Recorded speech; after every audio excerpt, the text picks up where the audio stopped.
भगवान के समय की घटना है। उस समय भगवान कौशल में थे, बंदे आनंद उनके साथ में है और कौशल में एक जगह पड़ती है। चारिका करते हुए भगवान कौशल में एक स्थान को देख करके मुस्कुराते हैं, स्मित हास्य करते हैं।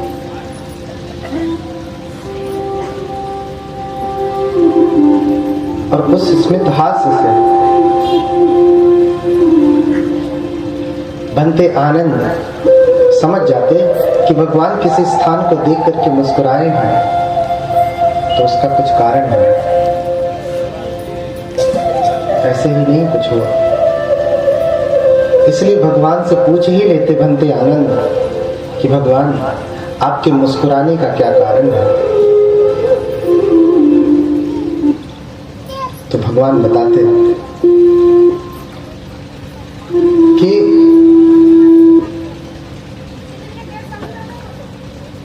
पहले भगवान कश्यप बुद्ध के समय में यहाँ घटिकार नाम का एक व्यक्ति रहा करता था, जो कश्यप बुद्ध का परम श्रद्धालु शिष्य था, श्रावक था। भगवान की बड़ी सेवा करता था।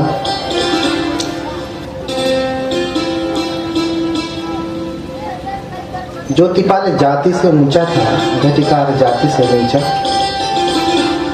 लेकिन दोनों में बड़ी मित्रता थी। तो उस समय भगवान कश्यप बुद्ध, चूंकि गौतम बुद्ध जिनकी ये तस्वीर है वो 28वें बुद्ध है, इनसे पहले 27 बुद्ध हो चुके हैं।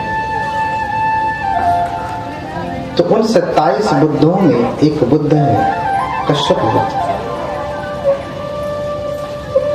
कश्यप बुद्ध के समय की घटना है। एक बुद्ध से दूसरे बुद्ध की उत्पत्ति का काल मिनिमम 5000 वर्ष होते हैं, न्यूनतम 5000 वर्ष आयु कल्प के अनुसार, अन्यथा उससे भी अधिक।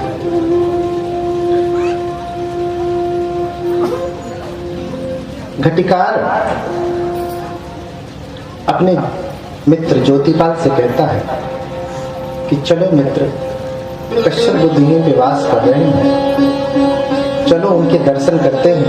उनके दर्शन करने मात्र से ये दुख दूर हो जाते हैं,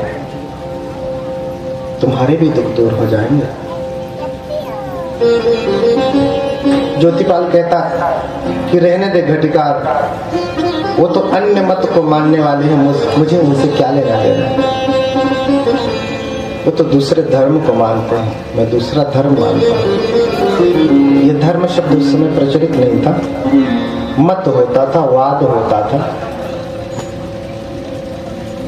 जो आचार्य जिस वाद को मानता था उसी के अनुयायी होते थे। तो ज्योतिपाल ने कहा कि वो तो अन्य मत के हैं, मैं अन्य मत का हूँ, मैं क्यों जाऊं। जैसे यहाँ भगवान बुद्ध की कथा लगी है, जो अन्य मत के हैं उनके मन में प्रश्न आता, मैं तो किसी और को मानता हूँ, मैं क्यों जाऊं। आता है। दूसरी बार भी घटिकार ने कहा कि ज्योतिपाल चलो तुम भगवान अरहत सम्यक संबुद्ध के दर्शन करना, बड़ा पुण्यकारी है, बड़ा दुर्लभ है, तुम यहीं पास में हो, तुम्हारे लिए आसान है उनके पास जाना। तो दूसरी बार भी ज्योतिपाल ने कहा कि नहीं, वो तो दूसरे मत को मानने वाले हैं, मैं उनके दर्शन करने क्यों जाऊं। तीसरी बार भी कहा, तीसरी बार भी ज्योतिपाल ने मना कर दिया। तो फिर घटिकार ने कहा छोड़ो ज्योतिपाल, चलो नहाने के लिए नदी के किनारे चलते हैं। तो साबुन और गमछा लिया, नहाने के लिए नदी की तरफ पहुंचे और स्नान करने जा रहे थे। उसी समय फिर से घटिकार ने कहा कि चलो भगवान के दर्शन के लिए। फिर से मना किया। फिर दूसरी बार कहा तो दूसरी बार भी मना किया। फिर तीसरी बार घटिकार ने अपने मित्र ज्योतिपाल के सर पे, बालों पे ऐसे हाथ गिरा करके मैत्री भाव से कहा कि मित्र चलो भगवान के दर्शन करो, ये तुम्हारे कल्याण के लिए होगा। तो जब उसने ऐसे स्पर्श किया तो उसे थोड़ा बुरा लगा कि कैसे ये छोटी जाति का, नीची जाति का होकर के मेरे सर को स्पर्श करता है। क्या ये मेरे लिए तुच्छ बात नहीं हुई कि कोई छोटी जाति का मेरे सर के ऊपर हाथ फेरता? लेकिन फिर भी बड़ी मित्रता थी तो साथ में गया। कहा ठीक है, तुम कह रहे हो तो चलता हूं। भगवान के पास गया। घटिकार ने परिचय कराया भगवान को। भगवान, ये मेरा मित्र ज्योतिपाल है, ये मेरा मित्र ज्योतिपाल है, घनिष्ठ मित्र है, इसे आशीर्वाद देने भगवान। भगवान ने आशीर्वाद दिया, धार्मिक कथा कही। भगवान कई प्रकार की कथाएं कहते थे, दान कथा, शील कथा, सग्ग कथा, भोगानंगा दीनो कथा, ओकार संकलेश कथा, इसी को अनुभवी कथा कहते हैं। धर्म के स्रोत में जाने से पहले ये कथाएं अनुभवी कथा होती हैं। भगवान ने जैसे ही उनको उपदेश दिया, ज्योतिपाल सुनते सुनते सुनते सुनते उसका चित्त मृदु हो गया, मुलायम हो गया, श्रद्धा से भर गया। जो अभी तक भगवान के प्रति अश्रद्धालु था वो श्रद्धालु हो गया, जो अविनम्र था वो विनम्र हो गया, जो प्रणाम नहीं किया वो प्रणाम करने लगा। और फिर जब घटिकार के साथ आता है, कहता है कि सौम्य घटिकार, तो भगवान का इतना अच्छा श्रावक है, शिष्य है, तो घर छोड़ करके प्रवजित क्यों नहीं हो जाता? बोला कि मेरे तो माता पिता अंधे हैं, मैं उनकी सेवा करता हूँ, मेरा अभी यही धर्म है कि मैं माता पिता की सेवा करूँ। तो ज्योतिपाल कहता है ठीक है, तू नहीं प्रवजित होगा तो मैं प्रवजित हो जाता हूँ, मैं भंते बन जाता हूँ।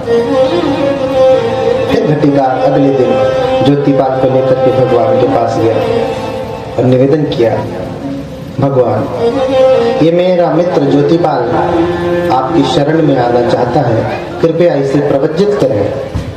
भगवान ने प्रवजित करवाया और फिर भगवान वहां से वाराणसी जब पहुंचते हैं, वाराणसी के इसी पत्तन मेघराय में, जिसे आज सारनाथ कहते हैं,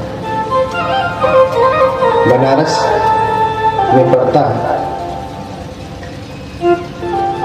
वहां पहुंचे तो उस वाराणसी का राजा काशीराज किकी भगवान के दर्शन करने के लिए आया और भगवान से धर्म कथा सुनने के बाद वो भी बहुत प्रभावित हुआ। फिर निवेदन किया कि भगवान 3 महीने का जो वर्षावास है, कठिन लेकर के 4 महीने हो जाते हैं, जो 3 महीने का वर्षावास है, भगवान आप मेरे यहाँ इसी वाराणसी में, इसी पत्तन में बिताएं। भगवान कौशल से वाराणसी गए हैं तो भगवान ने कहा कि रहने दे, रहने दे, मैंने पहले ही वर्षावास का निमंत्रण स्वीकार कर लिया। दूसरी बार फिर राजा ने निवेदन किया तो दूसरी बार भी भगवान ने कहा कि रहने दे राजन, मैंने पहले ही स्वीकार कर लिया है। तीसरी बार भी कहा, तीसरी बार भी भगवान ने कहा कि रहने दे, मैंने पहले ही स्वीकार कर लिया। अब राजा को दुख भी हुआ और वह मनुष्य भी जगा भीतर कि मुझसे बड़ा कौन ऐसा व्यक्ति है जो उनकी आराधना कर सकता है, उनकी सेवा कर सकता है।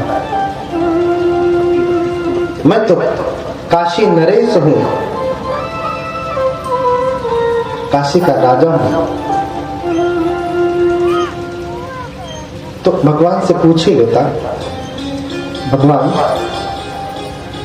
आपका ऐसा कौन सा बड़ा उपासक है जिसका निमंत्रण स्वीकार करने के बाद आप मुझ जैसे राजा का निमंत्रण स्वीकार नहीं करते? भगवान ने कहा कि राजन, जिसका निमंत्रण मैंने स्वीकार किया है वो कोई राजा नहीं है, कोई श्रेष्ठी भी नहीं है, कोई आढ़े कुल से भी नहीं है, धनवान भी नहीं है, वो तो निर्धन है, लेकिन उसके पास परम धन है, परम श्रद्धावान है। उसने मुझे निमंत्रण दिया है, उसका नाम है घटिकार। घटिकार क्यों नाम है? क्योंकि वो घड़े बनाता था। जैसे आज कुम्हार घड़ा बनाता है ना, तो आज की भाषा में उसे प्रजापति कहते हैं ना, वो प्रजापति जाति का है। और ज्योतिपाल ब्राह्मण जाति का है। तो प्रजापति जाति का है, घटिकार है, लेकिन परम श्रद्धावान है। उसने मुझे निमंत्रण दिया। आपको तो मैंने मना कर दिया कि मैं आपका निमंत्रण नहीं स्वीकार करता हूँ। इतने मात्र से आप खिन्न हो गए, दुखी हो गए कि भगवान मेरा कहना नहीं मान रहे। लेकिन वो ऐसा नहीं करता। कभी कभी होता उपासक वर्ग भी हम लोगों को निमंत्रण देते हैं, अपने पदों में बड़े होते हैं, तो अगर उनका निमंत्रण अस्वीकार कर दीजिए, क्योंकि पहले से निमंत्रण होता है, तो उन्हें लगता है मैं इतना बड़ा अधिकारी, मेरा निमंत्रण अस्वीकार करते हैं। भैया तुम अधिकारी होगे जिस क्षेत्र में हो उसमें, धर्म के क्षेत्र में थोड़ी ना अधिकारी है। जहां अधिकार चलता होगा वहां चलता है। हाँ, तुम कमिश्नर होगे तो जहां के लिए होगे वहां के। धर्म के क्षेत्र में कमिश्नर नहीं हो, धर्म के क्षेत्र में ABCD भी नहीं डालते। तो कौन इतना बड़ा है? आपको तो बुरा लग गया कि मैंने स्वीकार नहीं किया, उसके मन में कभी ऐसा नहीं होता। एक बात की बात है, जो कि घटिकार है, घड़ा बनाता है, तो कैसे घड़ा बनाता है, जीवन कैसे निर्वाह करता है? वो परम अर्थों में श्रद्धालु है। राजन, मैंने आपके बारे में पहले से ही सुना था कि आप त्रिरत्नों की शरण गए हुए। काशी के नरेश राजा किकी त्रिरत्नों की शरण गए हैं पहले से ही। बुद्ध को देखा नहीं है, लेकिन उनकी शरण गए हैं। लेकिन मात्र शरण जाने की वजह से उनके भीतर कोई सुधार नहीं आया। वो जैसे पहले जीते थे आज भी वैसे जीते हैं। पहले भी वो शिकार के लिए जाते थे, हत्या करते थे, आज भी वो हत्या करते हैं। पहले भी वो बहुत प्रकार की स्त्रियों के साथ रमण करते थे, राजा हैं, आज भी करते हैं। पहले भी वो सुरा मेरे आदि का सेवन करते थे, आज भी करते हैं। पहले भी वो पोषित व्रत नहीं रखते थे, आज भी नहीं रखते। लेकिन ये घटिकार मात्र एक बार भगवान के वचन को सुना है, और उतना सुनने के बाद वो परिवर्तित हो गया। जैसे ये कथाएं, सातवीं कथा है ना, सातवीं कथा में सुनने के लिए हमेशा लोग आते हैं, लेकिन कितने ऐसे लोग हैं जो सच में त्रिरत्नों की शरण गए हैं? मत कहिए बुद्धम शरणं गच्छामि, धम्मम शरणं गच्छामि, संघम शरणं गच्छामि, मत कहिए। लेकिन किन्होंने हत्या करना, चोरी करना, व्यभिचार, झूठ, चुगली, बकवास, कटुवचन और नशीले पदार्थों को छोड़ा है? किसी ने छोड़ा? बहुत कम लोग होंगे, उंगलियों पे गिने जा सकते हैं, उंगलियों पे गिने जा सकते होंगे, ऐसे कम लोग हैं। वर्षों से कथाएं हो रही हैं। आपके आराध्य कौन, इष्ट कौन? भगवान बुद्ध हैं। कितने समय पहले से आप त्रिरत्न की शरण गए हैं? बताएं, यहाँ हाथ उठाएं सभी लोग। कितने लोग हैं जो बुद्ध में श्रद्धा रखते हैं, बुद्ध को मानते हैं? अच्छा, साहब, कितने लोगों के घर में बुद्ध का छोटा सा मंदिर है? साहब,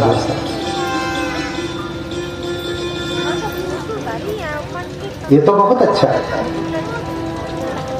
बुद्ध का छोटा सा मंदिर बनाए, विहार बनाए अपने घरों में, क्योंकि लोग लाखों का घर बनवा लेते हैं, 10 लाख 20 लाख का बनवाते हैं, लेकिन एक छोटा सा मंदिर घर के सामने नहीं बनवा पाते। तो त्रिरत्न की शरण गए हुए वर्षों हो गए, राजा की भांति ही है।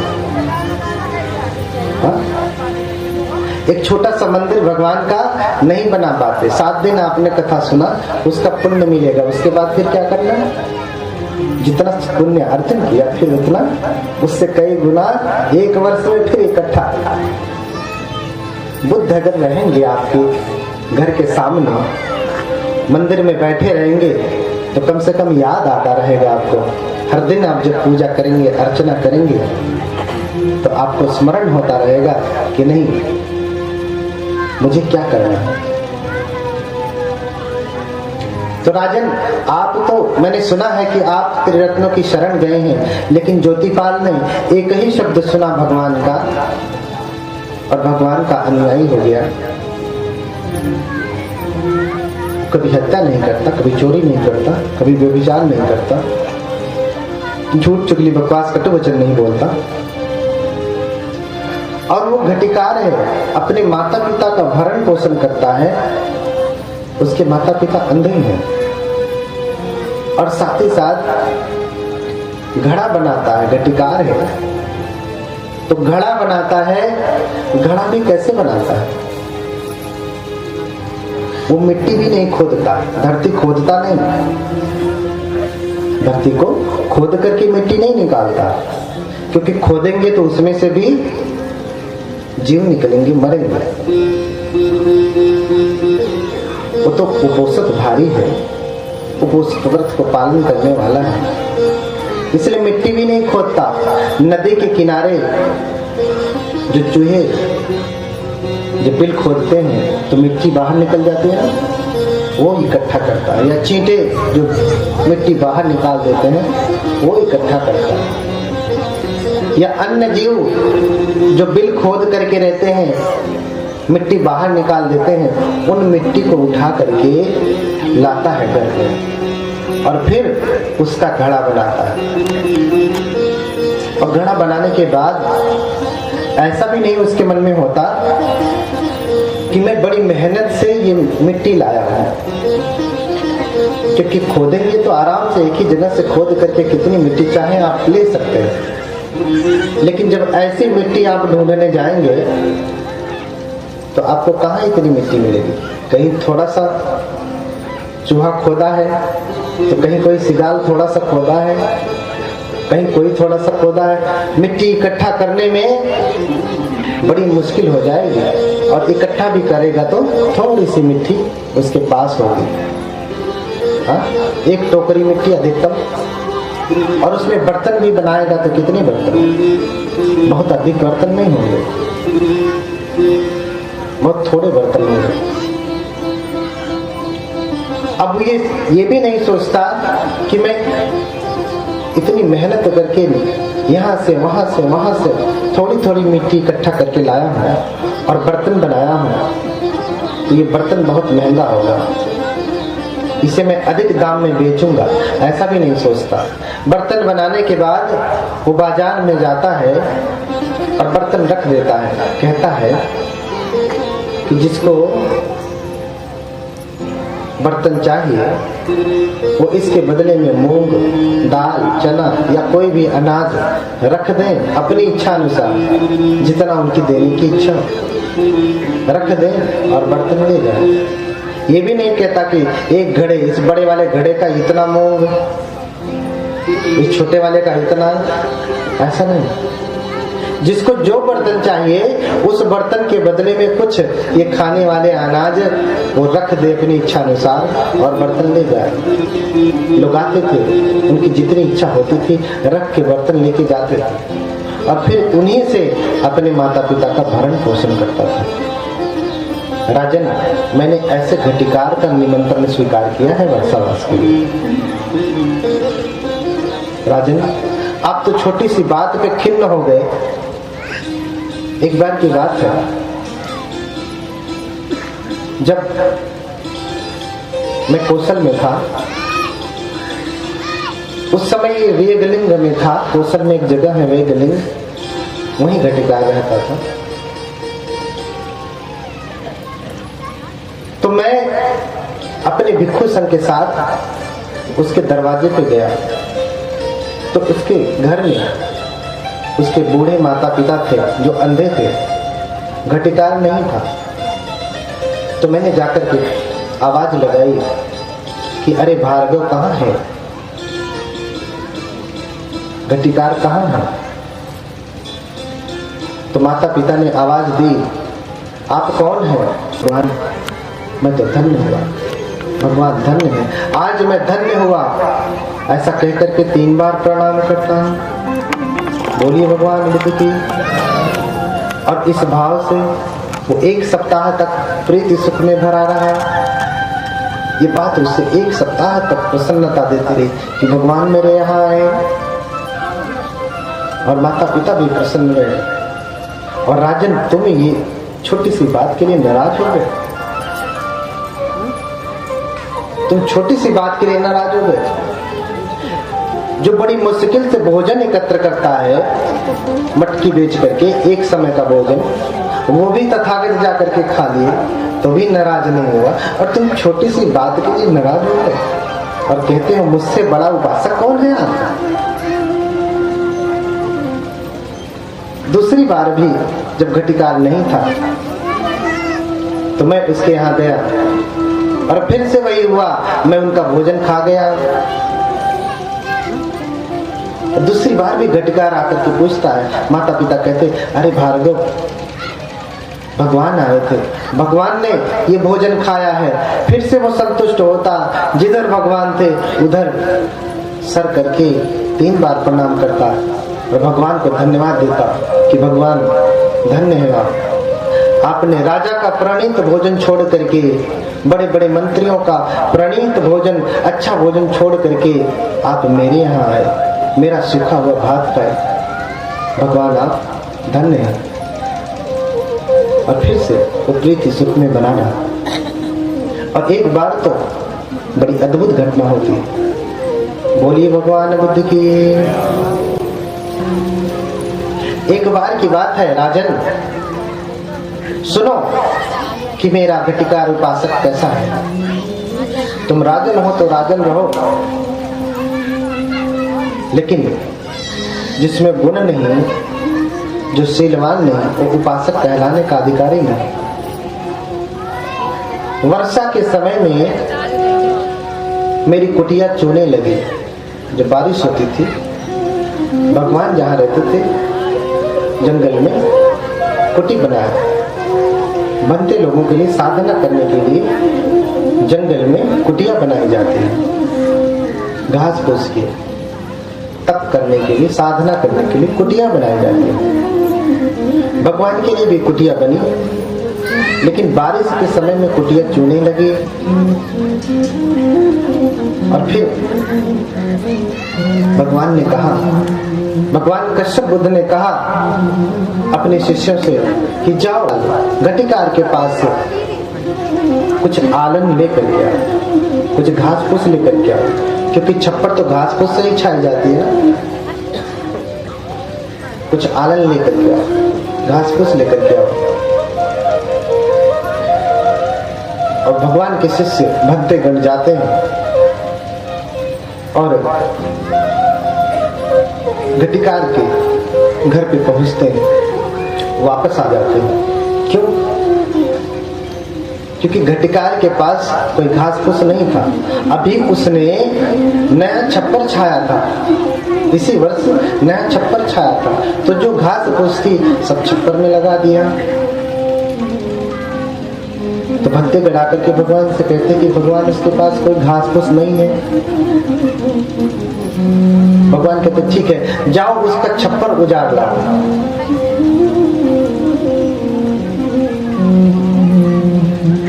भक्ति गण जाते हैं।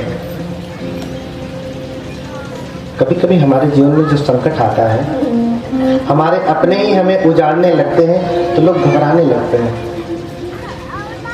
कि अरे ये तो हमारे अपने थे, ये तो हमारे अपने थे, यही हमको लूट रहे हैं। हो सकता है परीक्षा हो। भगवान ने कहा तो जाओ उसका छप्पर उजाड़ लाओ और कुटिया ला करके छा दो। और भक्तगण जाते हैं, बिना कुछ कहे उसके छप्पर की घास को खींचने लगते हैं। और माता पिता नीचे बैठे हैं, बोलते कौन है जो मेरी कुटिया उजाड़ रहा है? बोले हम भगवान के शिष्य हैं, भगवान की कुटिया चो रही है, हम ये घास फूस लेने आए हैं। तो हाथ जोड़ करके माता पिता बोलते हैं कि बनते ले जाएं। हरथ भद्राम खाती हरथ भंते, ले जाए बनते। भंते पूरा खींच करके जितना भी घास था सब निकाल लिया और ले जाकर के भगवान की कुटिया छा दिया। और फिर जब ज्योतिपाल आता है, क्योंकि वो दिन भर मिट्टी इकट्ठा करने के लिए जंगलों में भटकता है, और जब ज्योतिपाल आया तो देखा कि कुटिया जो मैंने अभी छाया था वो कुटिया चो रही है। उसमें छप्पर का लगा हुआ सारा घास वो सब गायब। माता पिता से पूछते हैं कि ये घास फूस कहाँ गई? ये घास फूस कहाँ गई? बोले भगवान बुद्ध के शिष्य आए थे, भगवान की कुटिया चो रही थी, वो कुटिया छाने के लिए यहाँ से ये घास फूस उठा ले गए। फिर से हाथ जोड़ता है, जिधर भगवान थे, भगवान की कुटिया थी, उधर हाथ जोड़ करके प्रणाम करता है, कहता है भगवान धन्य है। तो नरेश ने भगवान के लिए इतना सुंदर भव्य विहार बनवाया है जो राजमहल से कम नहीं है, लेकिन उस महल को छोड़ करके भगवान मेरे छप्पर की घास को लेकर के गए। भगवान ने मेरे छप्पर की घास लिया। अरे भगवान आदेश करते तो नरेश ऐसी एक कुटिया क्या हजारों कुटिया बनवा देता, बड़े बड़े श्रेष्ठी ऐसी हजारों कुटिया बनवा देते, लेकिन भगवान ने मेरे ऊपर अनुकंपा करके, मेरे ऊपर कृपा करके मेरे घर की घास को लिया। भगवान धन्य है। ऐसा सोच करके भगवान के प्रति श्रद्धा भाव से, कृतज्ञ भाव से भर जाता है, कृतज्ञ भाव से भर जाता है, प्रणाम करता है। तो राजन, ऐसा घटिकार है मेरा श्रावक जिसने एक ही बार उपदेश सुना है और सुन करके अपनी दिनचर्या में उसका पालन करता है, अपने दिनचर्या में उसका पालन करता है, इसलिए वो मुझे प्रिय है। आप राजन हैं तो रहें, लेकिन मैंने उसका निमंत्रण स्वीकार किया है, मैं आपका निमंत्रण नहीं स्वीकार कर सकता। काशी राज की जब सुनते हैं तो वो भी भाव विभोर हो जाते और फिर भगवान को प्रणाम करते, क्षमा मांगते, भगवान मुझे क्षमा करें, घटिकार ही सच में आपका शिष्य है। फिर काशी राज्य की 500 गाड़ी शाली धान के चावल, जैसे आजकल बासमती होता है, कोहिनूर होता है, बढ़िया वाला चावल होता है ना, ऐसे उस समय शाली होता था, शाली धान। उसके चावल को 500 गाड़ियों में और उसके अनुसार दाल इत्यादि गाड़ियों में लाद करके गटिकार के पास भिजवाया अपने सेवकों से। बोला कि जाओ बोल दो कि राजा ने तुमको भिजवाया है। गटिकार के पास लेकर के जाते, कहते राजन ने तुम्हारे लिए 500 गाड़ियां अनाज भिजवाया है।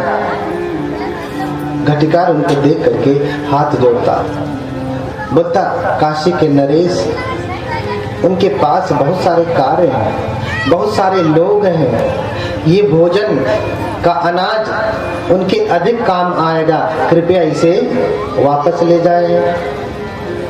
उसे लेना तो दूर, घटिकार ने छुआ तक नहीं। ऐसा है घटिकार, ऐसा है घटिकार, इतना श्रद्धावान। और जब वापस कर देता तो राजन भी बड़े मुदित होते कि घटिकार सच में निरासक्त है, इसे सच में कुछ चाहिए नहीं। कबीरदास भी एक बात कहते हैं कि चाह मिटी चिंता मिटी, चाह मिटी चिंता मिटी, मनवा बेपरवाह। चिंता क्यों है? चाहत की वजह से, कामना की वजह से। चाह मिटी चिंता मिटी, मनवा बेपरवाह। जिसको कछु नहीं चाहिए वही शाहंशाह, कबीरा वही शाहंशाह।